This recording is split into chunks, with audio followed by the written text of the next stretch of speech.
আসন্ন ত্রয়োদশ জাতীয় সংসদ নির্বাচনকে সামনে রেখে প্রবাসীদের মাঝে গণসংযোগ কর্মসূচি করেছে রোম মহানগর বিএনপি ও সেন্তোসেল্লে শাখা বিএনপি। প্রবাসীদের প্রথম ভোট ধানের শীষের পক্ষে হোক, এই স্লোগানকে সামনে রেখে দিনব্যাপী পদযাত্রা ও লিফলেট বিতরণ অনুষ্ঠিত হয়েছে। চ্যানেল এস-এর ইতালির প্রতিনিধি আবুল হাসেম জানান, রোমের প্রাণকেন্দ্র পিয়াৎসা মিরিতি এলাকায় অনুষ্ঠিত এই কর্মসূচিতে প্রবাসীদের অনলাইন ভোটে অংশগ্রহণে উৎসাহিত করা হয়। অনুষ্ঠানে উপস্থিত ছিলেন ইতালি বিএনপির সাবেক সিনিয়র যুগ্ম সাধারণ সম্পাদক শাহ মোহাম্মদ তৌহিদ কাদের, রোম মহানগর বিএনপির সাবেক যুগ্ম সাধারণ সম্পাদক ও সেন্তোসেল্লে শাখার সভাপতি মজিবুর রহমান শিকদার, ইতালি বিএনপির সাবেক সদস্য মিজান মল্লিক সহ আরও অনেকে।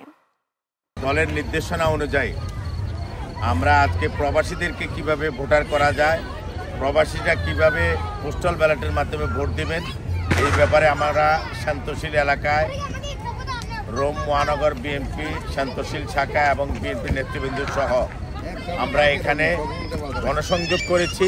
প্রবাসীদেরকে ভোটার বিষয়ে জনসচেতনতা সৃষ্টির লক্ষ্যে এবং কিভাবে তারা ভোট দিবেন, কি পদ্ধতিতে নির্বাচন কমিশন কি ধরনের তাদের জন্য রাখছে, এইসব বিষয়ে আমরা সাধারণ জনগণ এবং বিএনপির নেতা কর্মীদেরকে ব্রিফ করেছি।